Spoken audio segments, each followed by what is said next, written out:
Well, hey, good day, everybody, and welcome back to the channel. What we've pulled out of the garage today is I've got some 1970s F bodies I want to show you, both Firebird, Trans Am, and Camaro. And we have, wow, I've got 3 or 4 different manufacturers here. We've got Yachming, we have Auto World, and Greenlight, and also I'm going to show you my first Johnny Lightning cars I think I featured in a video. I have not featured one of those yet, so this will be a little bit of a treat for you.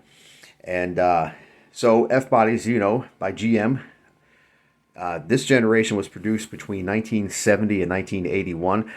We're strictly going to be looking at from the middle part of the decade to the end of the decade. To me, that's like peak second generation F-Body. And that's what I have most of these cars from anyhow. And let's just get into it, shall we? All right. So we're going to start in the basement like we usually do with the cheapo ones from Yachming. So there are 2 spinning on the turntable right now that are from Yachming, 1977 or 78 Trans Am. And you'll notice we have 2 versions. One is an early version, one's a later version. And this one here, I'll pull this up first. This was actually in a gift pack that I had bought, a Road Champs gift pack. It came with this car, a Chevy Stepside, and also a Mercedes. And it came with both a gas pump set and a mini garage that you've seen briefly in other videos, but I'm going to do a close-up video on one of those.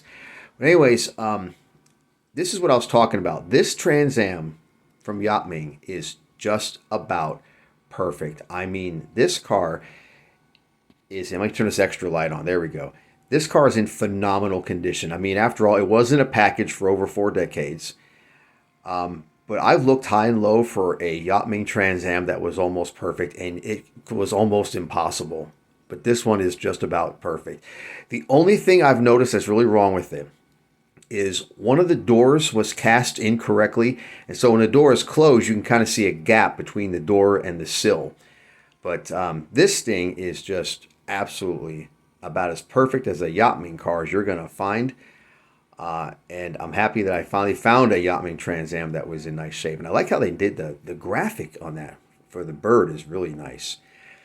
But man, I remember when these were new back in the day, these were everywhere. And boy, were they featured prominently on, you know, movies and TV. I mean, think about it. You had Smokey and the Bandit, of course, was the most popular.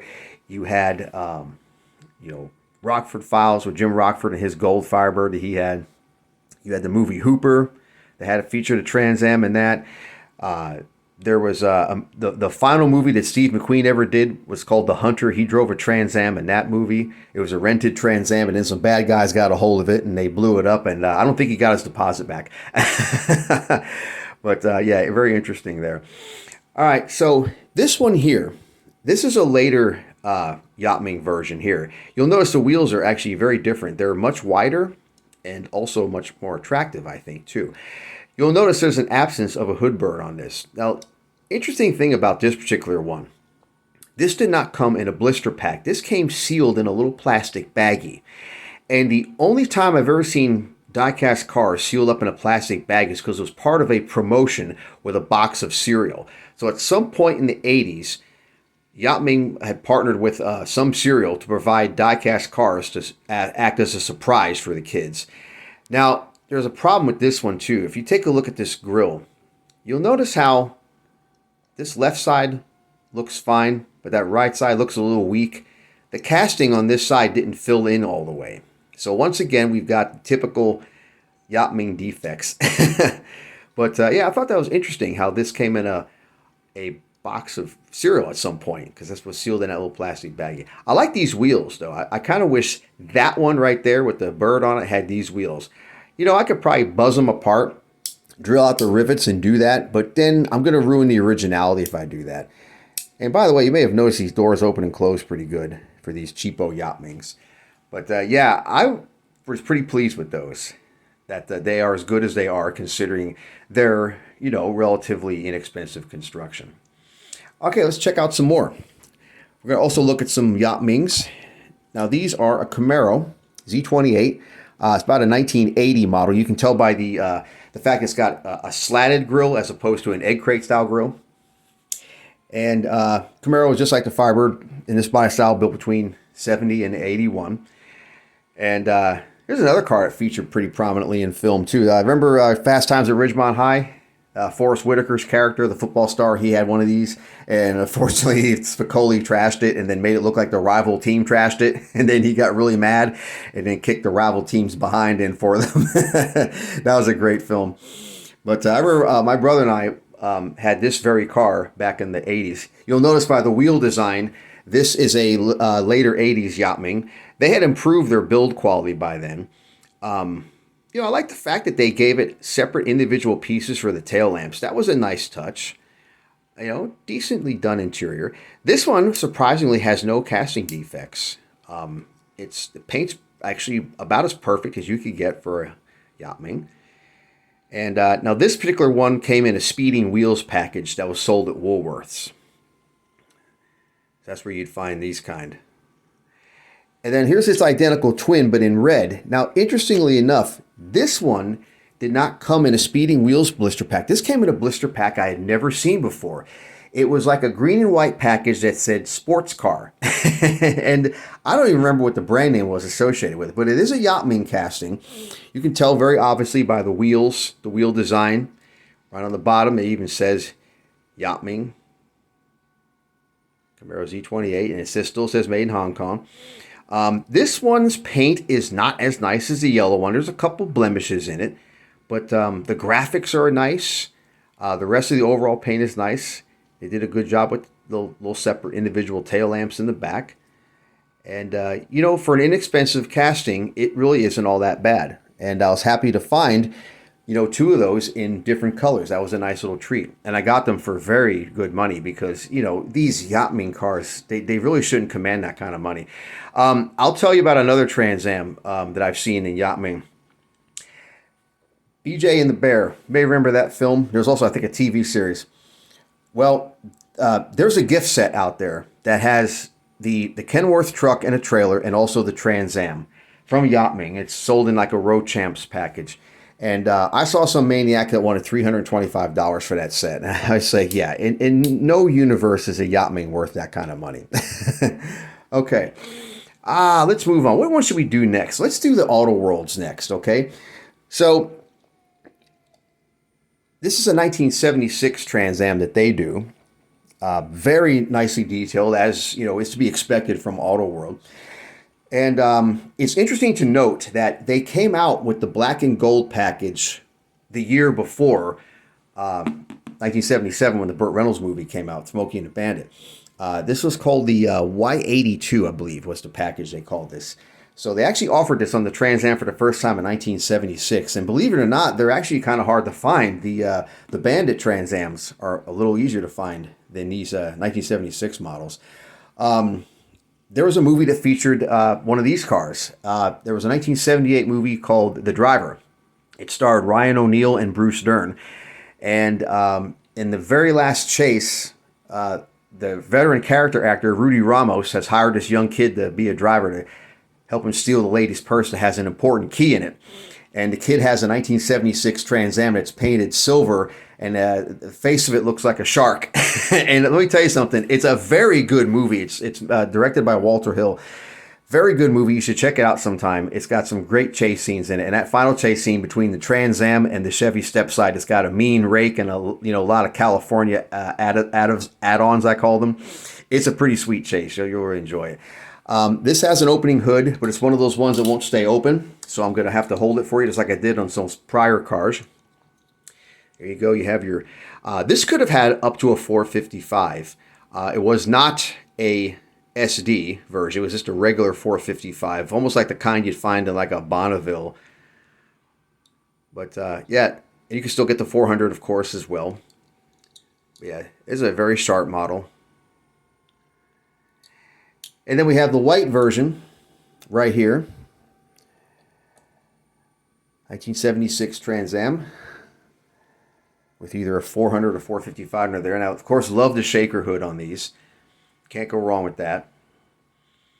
And this is just one of those cars, my brother and I, we both wanted to have one at some point, and we just never did. Never got around to it. These hoods on these Auto World Trans Ams never stay up very well, I've noticed. But I wish they would have put wider tires on it. To me, those tires look almost too skinny for it, you know? But, you know, as always, they do a nice job with the graphics and everything. It's pretty sharp. Like the spoiler. The ducktail spoiler is like replicated perfectly. It's really nice.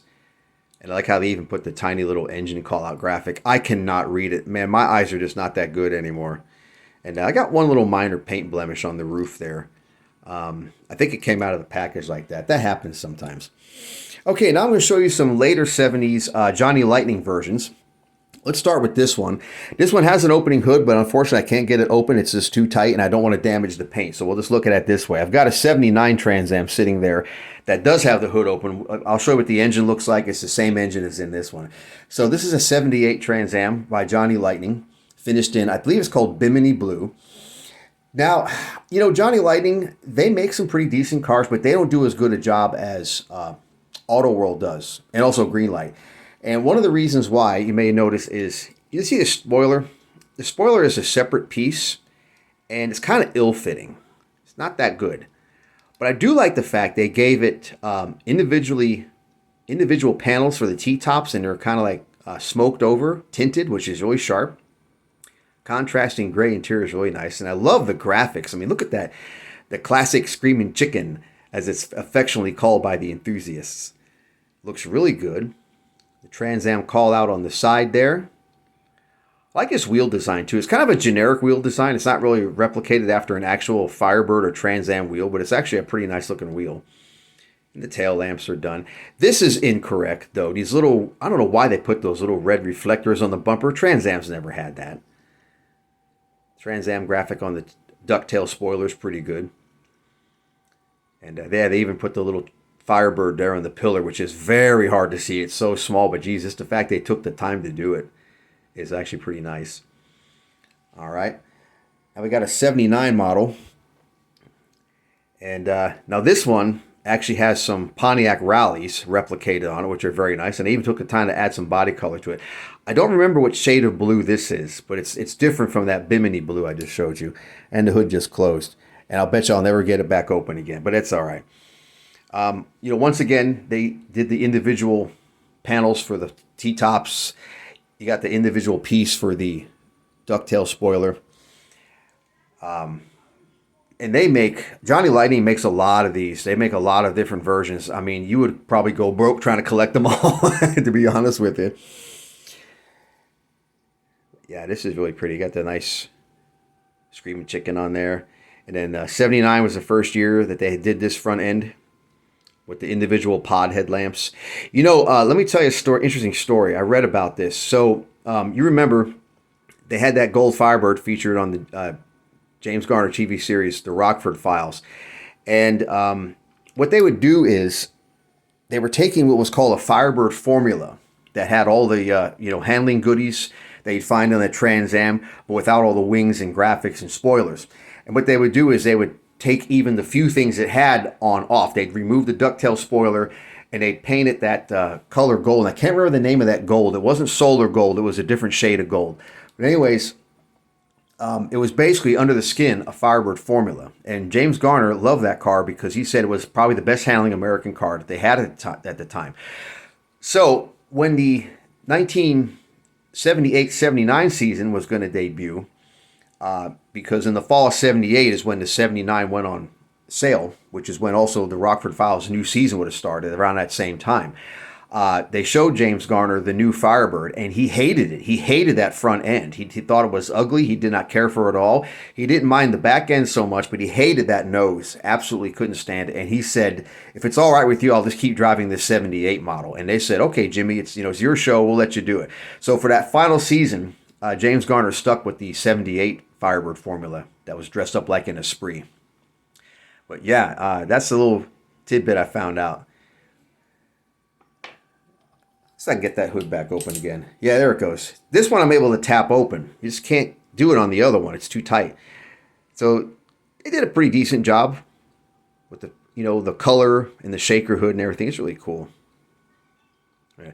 You also notice there's a scale difference too. Like, I think we've talked about this before. This is a true 164 scale. This is scaled more towards like 177. because you can see there is a size difference. You know, the Johnny Lightning cars are about the same size as the Yachming cars. And you'll notice that the Greenlight car is also the proper size, which I'm going to show you now. 1979 Trans Am. This one's in a black and red scheme, which you don't see too often. I thought that was sharp too. I think this was one of those ones in a Meekum auction blister pack. And then after this, in 80 and 81, they went to the turbo V8, because this was the final year you could get the 400, or, you know, in most cases, if you, depending on where you lived in the country, it would be a 403 Oldsmobile V8. Still pretty potent, but it was kind of weird having an Oldsmobile engine under the hood of your Trans Am. But hey, it was a decent performer, so, you know, you didn't really mind too much. And I always loved the way that they did the, you know, the full width tail lamp panel on this. Greenlight always does a great job with their graphics. And they did a good job replicating the snowflake wheels that this one has. Very popular. Now, the engine's incorrect, though. I don't remember them having a silver engine. They were always blue, even up until through 81. They were still a Pontiac engine painted blue. Or Oldsmobile, depending on which one you got. That's a really nice job what they did with the Screaming Chicken graphic. I have no idea how that came to be called that, but it's kind of humorous. But yeah, these cars are, me and my brothers, it's one of our favorites, man. We love these Trans Ams and Camaros from this era. They were just so good looking.